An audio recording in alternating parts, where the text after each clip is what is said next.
네, 안녕하세요. 오늘은 7월 31일 월요일입니다. 이번 시간에는 CCI 지표를 가지고 지지와 저항을 표시해 놓고 이것이 정말 지지와 저항선을 이루는 건지를 한번 확인해 보는 시간을 갖도록 하겠습니다. 자세한 설명은 글로써 설명이 되어 있으니까 글을 확인해 주시면 되겠습니다. 지지와 저항을 찾는다는 것은 무엇인가? 캔들 공부하고 이동평균선에 대한 공부를 쭉 해가지고 오셨으면 지지와 저항이라는 것은 캔들이 이렇게 모여 있을 때 하단과 상단을 이루는 이러한 것이 지지와 저항을 이루는 것이다 라는 것을 어느 정도 아시게 됩니다. 이게 변동이 딱 이렇게 나올 때 요 부분이 이렇게 여기도 꺾였고 여기도 꺾였고 그러니까 여기가 하나의 지지와 저항선이 되고 여기서도 이렇게 꺾여서 올라갔고 여기하고 여기도 이렇게 꺾여서 한번 이렇게 올라갔고 이렇게 해서 지지와 저항을 찾게 됩니다. 그리고 지지와 저항선에 대한 설명은 거의 없습니다. 왜냐하면 설명하기도 애매하고요. 그 다음에 이거에 대해서 정확하다? 뭐 하다고 얘기하기도 좀 애매해요. 하지만 전문가라고 하시는 분들, 뭐 이제 유료 방송이라든가 무료 방송을 통해서 뭐 하시는 분들이 보면 이제 어디서 지지를 받고 어디서 저항을 받는가에 대해서 설명을 드릴 때 보통 이렇게 보면은 여기가 이렇게 딱 보이죠? 이렇게? 그냥 바로 이렇게 보입니다. 그러면 여기가 지지와 저항이라는 얘기예요. 요 지점이.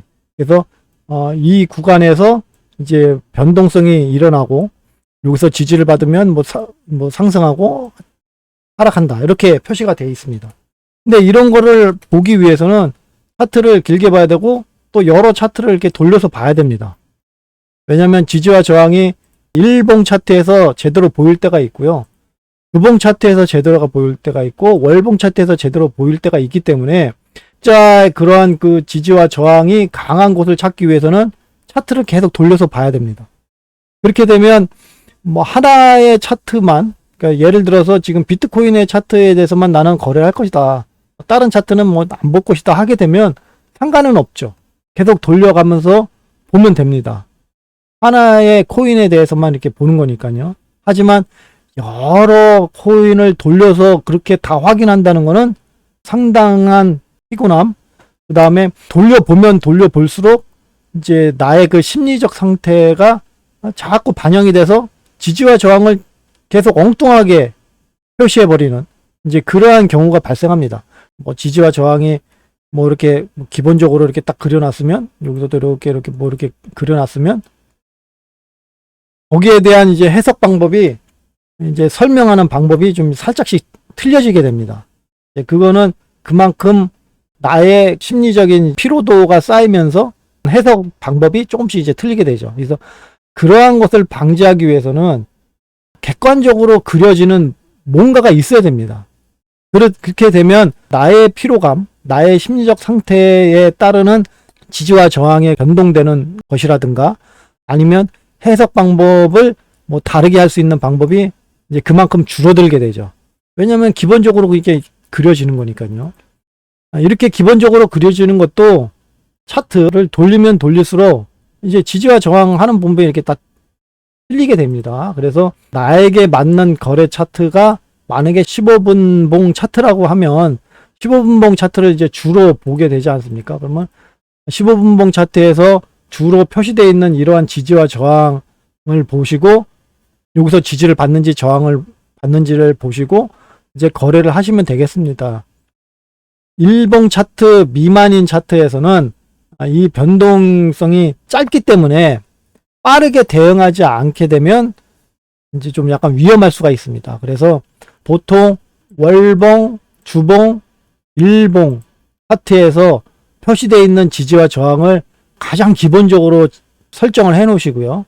그 다음에 내가 보는 이제 분봉 차트에서의 그 지지와 저항을 이제 짧게 거래 전략으로 활용하시면 되겠습니다. 그래서 자, 현재 이 비트코인 차트에서 CCI 지표, 이게 지금 CCI 지표로 표시되어 있는 지지와 저항 지표이거든요. 근데 이렇게 표시되어 있는 구간에 터치하지 않았죠. 그래서 현재 본격적으로 거래할 타이밍은 아니다 라는 얘기입니다. 그리고 요 표시로 돼 있는 거는 지금 CCI 값 중에서 마이너스 100지점에 해당되는 지점, 여기 지금 CCI 보시게 되면 CCI 요 지점에 해당됩니다. 그래서 여기를 통과했을 때 이렇게 상향 돌파하든가 뭐 하향 돌파하든가 그건 상관이 없습니다. 하여튼간 여기를 이제 마이너스 100지점을 이제 통과를 했을 때 여기가 표시가 됩니다. 그래서 표시가 돼서 이렇게 쭉 이렇게 나왔죠. 그러면은 이렇게 수평선이 길면 길수록 지지와 저항이 강하다는 것을 얘기합니다. 그래서 강하고 지금 여기는 이제 플러스 100이겠죠. 이제 플러스 100이 이제 여기서 표시가 된 것 같습니다. 그래서 여기서부터 표시가 돼가지고 이렇게 길게 표시가 되어 있기 때문에 여기가 플러스 100입니다. 하지만 기간이 많이 지났기 때문에 위아래로 이제 흔들면서 올라오게 되면 요 플러스 100이 이제 밑에서 생길 수도 있고 뭐 저 위에서 다시 생길 수도 있고 유동적이긴 하지만 현재 그 가격대에서는 이 구간을 지나야지만 새로운 파동이 형성이 된다라는 걸 알 수가 있습니다. 그래서 요 가운데는 현재 횡보 구간에 해당된다. 비트코인이 현재 상승 추세에 있지만 횡보를 하고 있다. 만약에 여기서 가격이 더 하락을 한다고 하더라도 횡보 구간에 해당된다는 얘기입니다. 그래서 현재 일봉 차트에서 보게 되면 파동을 이렇게 그려놨지만 지금 첫 번째 상승 파동, 두 번째 상승 파동, 이제 세 번째 상승 파동이 나오는데 두 번째 상승 파동을 이제 뚫고 못 올라왔기 때문에 이제 상승에 대한 심보다 이제 하락의 심이 좀 더 강하게 받고 있다라는 걸 알 수가 있지만 전체적으로 봤을 때는 현재 횡보 구간에 있다라는 겁니다. 그래서 내가 본격적으로 거래를 하기 위해서는 이 횡보 구간 중에 벗어날 때 거래를 하시면 된다는 겁니다. 지금 당장 거래를 해서 돈을 벌고 싶다 하게 되면 다른 지표들이나 아니면 이제 다른 지지와 저항을 가지고 하겠지만 이번 시간에는 CCI 지표에 표시되어 있는 지지와 저항을 표시한 거니까요. 그거에 대해서 설명드린 거기 때문에 현재로서는 거래하기가 애매하다라는 거죠. 횡보 구간에 지금 중간 정도에 있지 않습니까? 그러면은 방향이 내려갈 수도 있고 올라갈 수도 있고 있는데 여기서 거래하기에는 좀 애매하다는 거죠. 그래서 보통 지금 당장 거래를 하기 위해서는 지지와 저항이 필요하겠고요. 보는 이제 거래 차트를 이제 낮추게 되면 지지와 저항이 이렇게 나옵니다. 그래서 15분봉 차트에서 현재 이게 플러스 100이라고 했으니까요. 플러스 100 지점 위에 그러면 요 위로 올라온 거 아닙니까? 요 위로 올라왔기 때문에 플러스 100이라는 거는 이제 이 위가 이게 횡보 구간 위에 지금 위치해 있다는 얘기이기 때문에 이제 새로운 추세를 형성할 수 있을 가능성이 큽니다. 그래서 여기에서 이제 지지를 받게 되면 이제 새로운 상승세가 나올 가능성이 있죠. 하지만 그렇지 못하고 이제 여기서 지지받고 떨어지게 되면 이제 여기 마이너스 100 지점까지 이제 내려올 가능성이 있다. 그겁니다. 그래서 사실상 CCI 지표로 이루어진 지지와 저항 이 구간에 보시면 횡보 구간 중간 정도에 있기 때문에 좀 거래하기가 좀 애매하고요.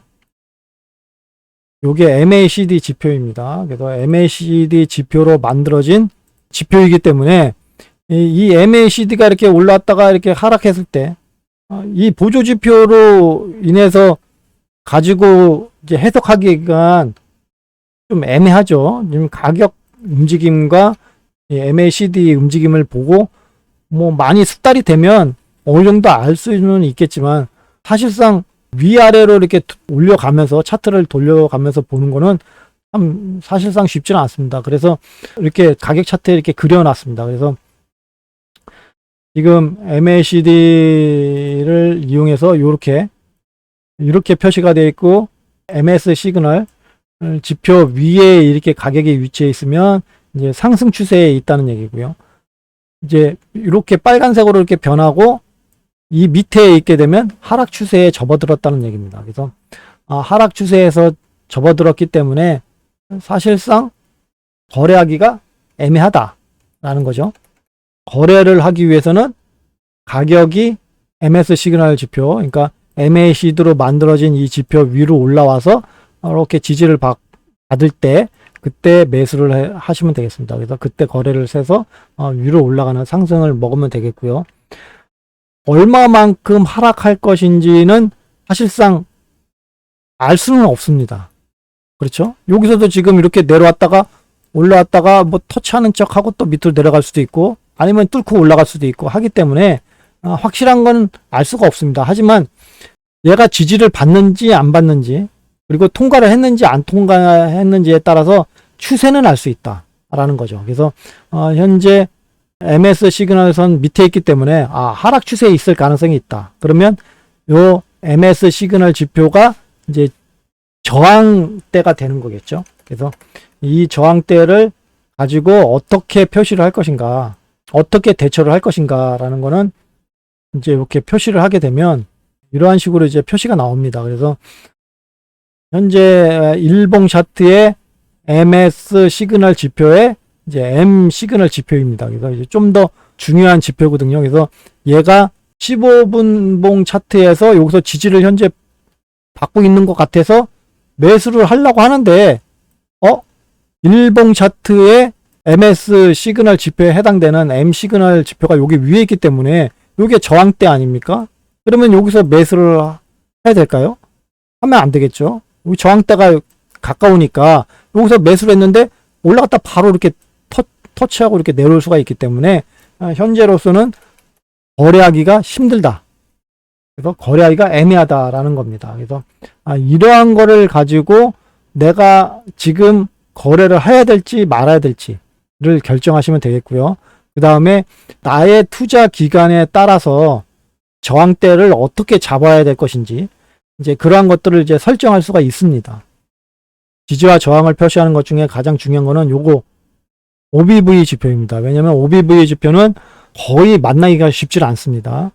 왜냐하면 OBV 지표의 제로 지점을 통과했을 때 표시가 되기 때문에 만나기가 쉽지가 않아요. 그래서 여기가 지지와 저항이 가장 세고요.